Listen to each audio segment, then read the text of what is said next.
इसी पर देश चल रहा है। रोल जी अपने बोलेंगे। क्या बात है और क्या आश्वासन मिला है? आप सबको मालूम है कि गंगा नदी के तटीय जिलों में बाढ़ आई हुई है और हमारी लाखों की आबादी उससे प्रभावित हुई है।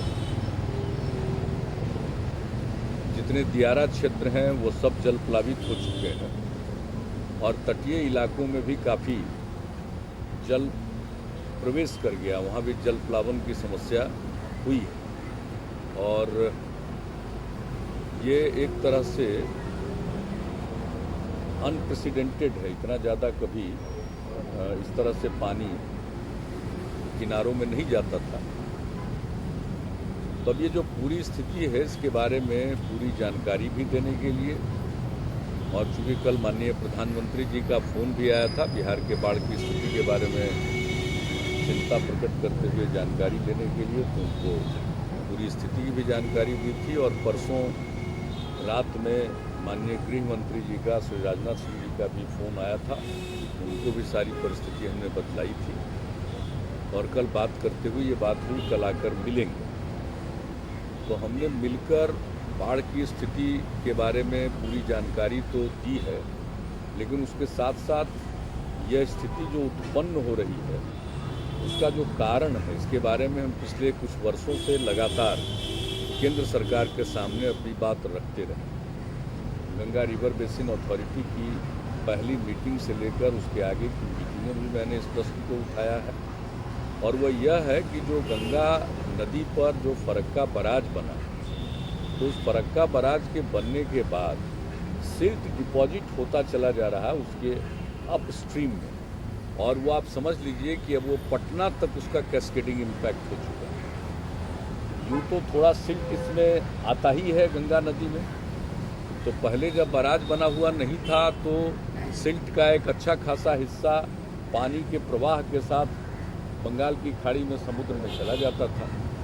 लेकिन अब एक बार उसमें बराज बनाकर, चाहे जिस कारण से भी बना हो, तो उसके चलते जो कुछ भी उस समय कहा गया कि इससे जो सिल्ट का बहाव है उसमें कठिनाई नहीं आएगी, लेकिन व्यावहारिक तौर पर हम लोग देख रहे हैं कि उससे कठिनाई ही कठिनाई उत्पन्न हुई। इसलिए हमने प्रारंभ से ही कहा है कि ये फरक्का बराज का मूल्यांकन करिए, इसका कितना लाभ है और इसका दुष्प्रभाव अब कितना पड़ रहा है, और इसके बाद आप सोच लीजिए कि क्या करना चाहिए। अब सबको मालूम है कि फरक्का बराज बन गया तो उसको शायद नष्ट करना और उसके बारे में निर्णय लेना एक बहुत ही कठिन कार्य है, उसके अपने इम्प्लीकेशंस हैं। तो वैसी स्थिति में जो सिल्ट डिपॉजिट होता चला जा रहा है, सिल्ट मैनेजमेंट के बारे में कोई पॉलिसी बनाकर उसका प्रोग्राम बनाना पड़ेगा, वरना मैं इस बात को कहता रहा हूँ और ये पूरी आशंका है कि इससे गंगा की अविरलता प्रभावित होगी। हम देख रहे हैं कि नॉर्मल जो समय होता है, मान लीजिए गर्मी का दिन है उस समय, तो हम देखते हैं कि प्रवाह बहुत कम रहता है, और अब जिस प्रकार से नदी छिछली होती चली जा रही है सिल्ट डिपॉजिट के चलते, गहराई नहीं है, तो उसके कारण अब कहीं से भी कुछ भी पानी आएगा तो उसको अब जल ग्रहण करने की क्षमता गंगा नदी में अब नहीं है, बहुत कम है। तो वैसी स्थिति में वो सारा पानी फैलता है, और फैलता है तो लोगों को नुकसान उठाना पड़ता है। तो ये स्थिति आई है, इसलिए हम इसी बात की बार बार वकालत कर रहे हैं और लोगों का ध्यान आकृष्ट कर रहे हैं कि अब वो उपयुक्त समय है कि गंगा नदी के सिल्ट मैनेजमेंट के बारे में लोग सोचें, निर्णय लें, ताकि ऐसी स्थिति बारंबार न आए। अगर इस पर ध्यान नहीं दिया गया तो ऐसी स्थिति बारंबार आएगी। अब बिहार में कोई बहुत ज़्यादा वर्षा नहीं हुई, दरअसल सच पूछिए तो कल शाम तक जो आंकड़े हैं उसके मुताबिक मैं आपको बता दूं कि बिहार में कुल मिलाकर अभी तक 14% डेफिशिएंसी है रेनफॉल।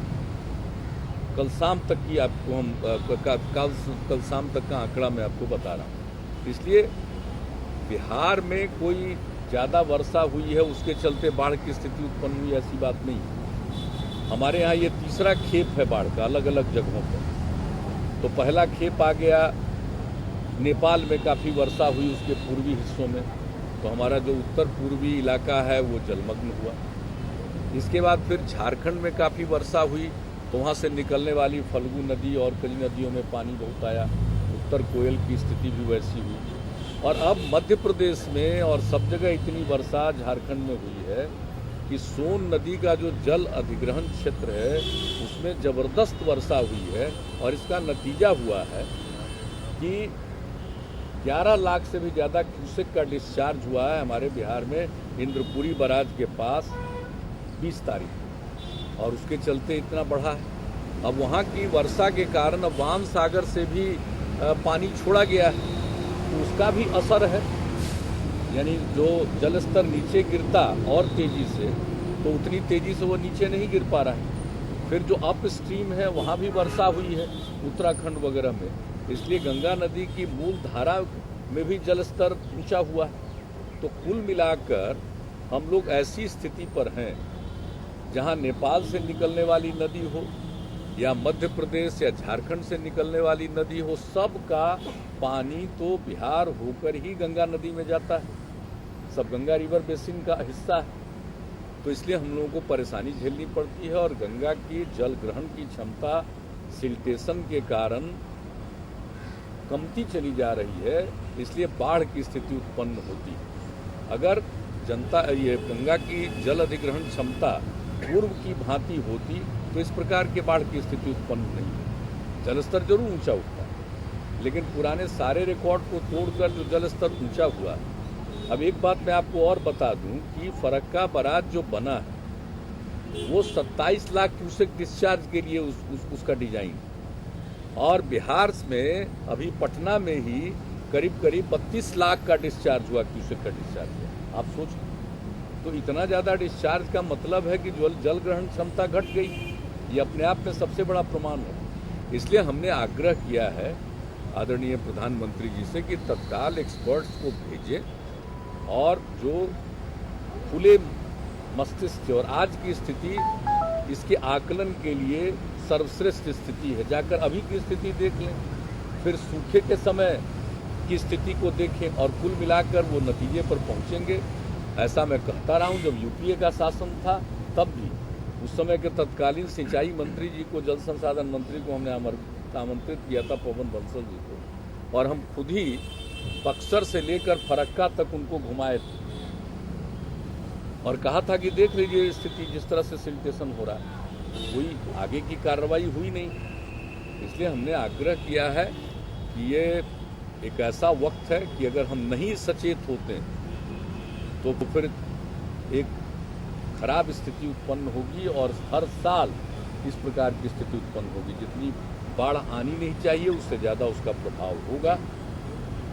इसलिए इसके जल ग्रहण क्षमता को बढ़ाने के लिए, इसको और गहरा करने के लिए सिल्ट मैनेजमेंट करना जरूरी है और सिल्ट मैनेजमेंट पॉलिसी के बारे में सोचना जरूरी है। और फरक्का बराज का पूरे तौर पर मूल्यांकन कर लें, वहाँ भी अगर किसी और टेक्नोलॉजी के सहारे उसका इम्प्रूवमेंट कर सकते हैं या क्या कर सकते हैं, ये तो विशेषज्ञ अंत में निर्णय लेंगे। मैं तो यूं ही बता देता हूं कि उसके कारण परिस्थिति है, अगर वह नहीं रहता तो यह दो स्थिति का सामना नहीं करना पड़ता।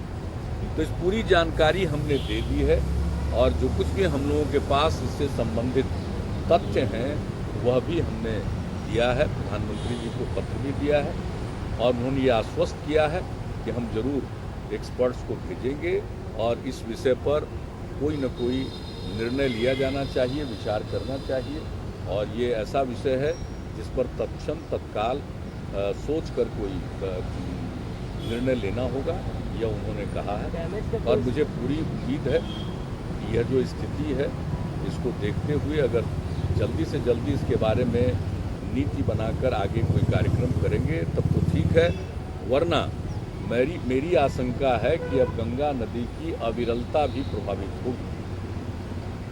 इसलिए अगर इसको हम पूरा ध्यान नहीं देते हैं तो जो नमामि गंगे की परियोजना है और ये बहुत ही महत्वाकांक्षी परियोजना है, इस परियोजना के सफलता पर भी प्रश्न चिन्ह लग जाएगी। इसलिए ये मूल चीज़ है, इस पर ध्यान दिया जाए और हम भी गंगा नदी की अविरलता के लिए उतना ही कंसर्न